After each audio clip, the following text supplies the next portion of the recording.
Well, it's cold and rainy out, so no beer video outside. I know it's spring and cold, rainy days happen in spring. But dang, it was so nice yesterday. I really, really liked that. So, and it's still Lent. So, on this day of Lent, I am giving up drinking battery acid and rhino piss. I mean, Malort.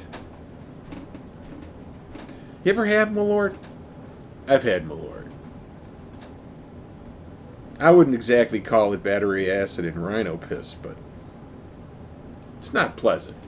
So, it does work, though, if you have like an upset stomach or something like that. It does take care of that and all that. But I tell you what, it doesn't taste good.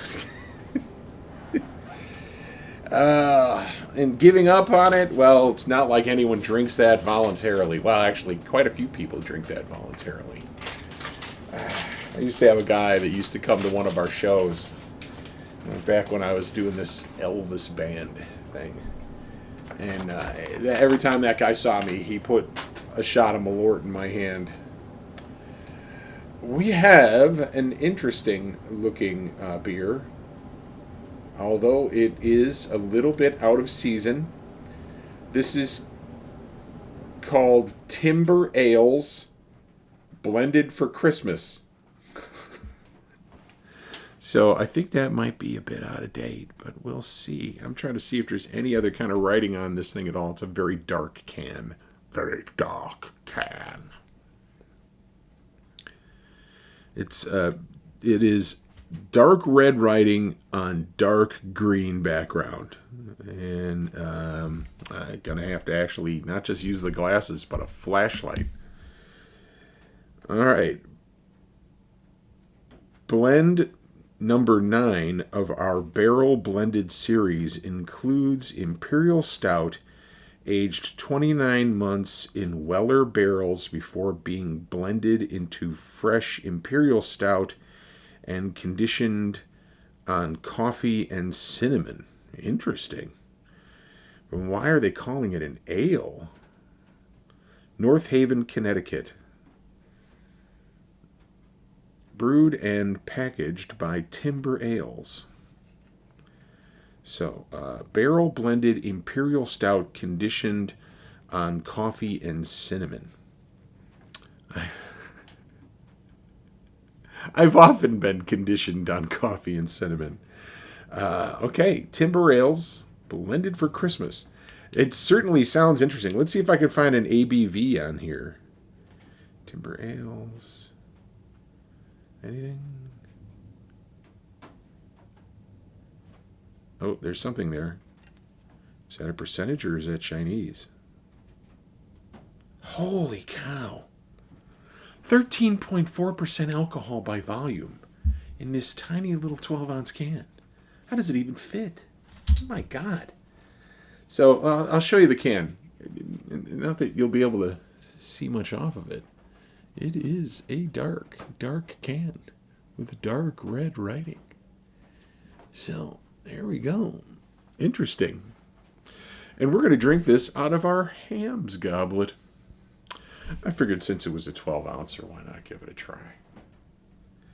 And it appears that I have chosen exactly the right vessel for the beer, according to them. You know, you can have an Imperial Stout, but you got to drink it out of a bowl.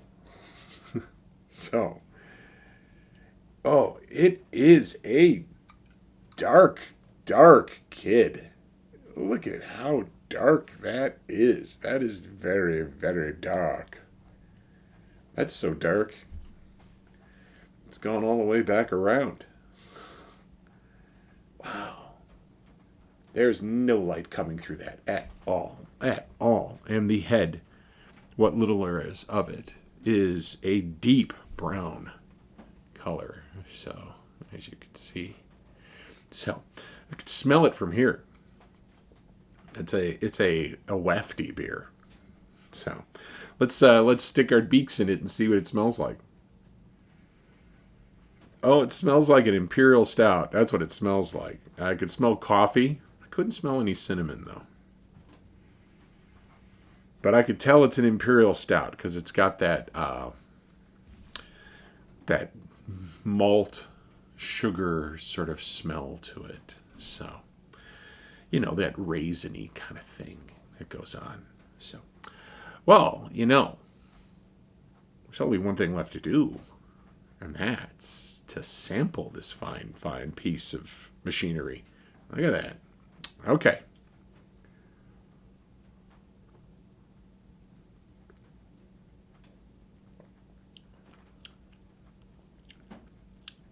Wow. That's really, really very good. It has this bright pop on the end. Could be the cinnamon. But it is an Imperial Stout, so it's a lot of flavor. A lot of flavor.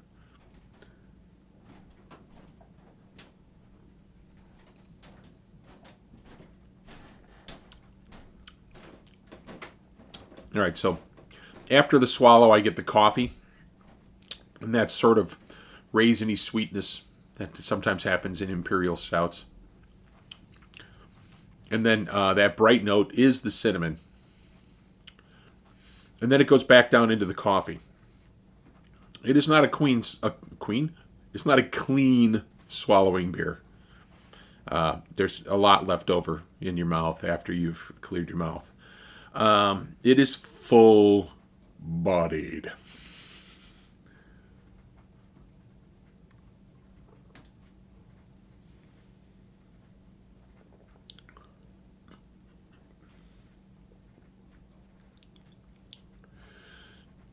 It is nice.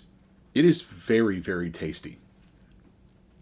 Blended from an old Imperial Stout with a new Imperial Stout, and then beat up with coffee and cinnamon, or however they phrased it.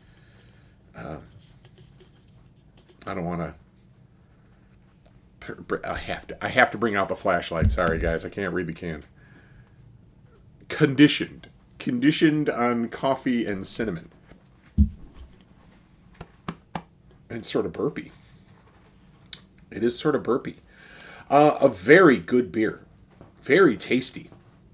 I've never heard of this brewery, Timber Ales. When I go to their webpage, I'll take a wander around. I'll share that web address with you guys in the description of the video. So you can tell there's 13.4% alcohol in here. That's a lot of alcohol in this beer. And no wonder it's in a 12-ounce can, because that's a lot of alcohol in this beer. So, very good. Very tasty. That's nice. It's not like one of those that you can slug down an entire 12-pack of, though. This is definitely a one-and-done beer.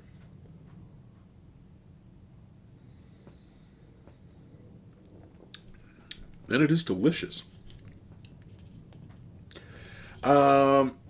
If I saw this in the stores, would I pick it up? Yeah, I would. Even if it says blended for Christmas on it. I would pick this up because I have my stout friends to think about, and they would love to sample this because it's really very good. If someone handed this to me at a party, well, it better be a Christmas party.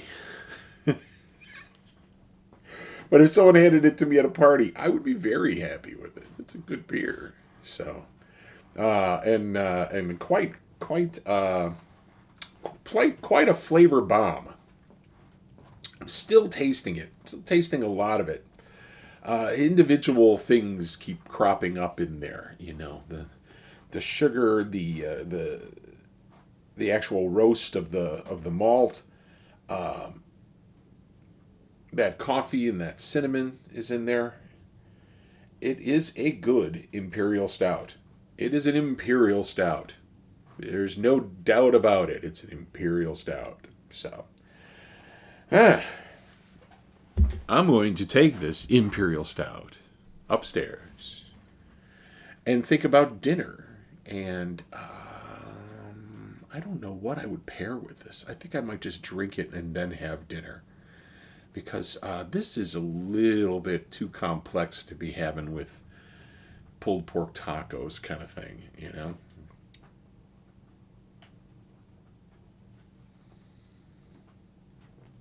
Although, the flavor would definitely stand up to anything you ate with it. It is good. It is tasty. So, all right. If you guys see this one in the store, Timber Ales blended for Christmas, or any other timber ales, Imperial Stouts, they know what they're doing with an Imperial Stout. It's tasty. So,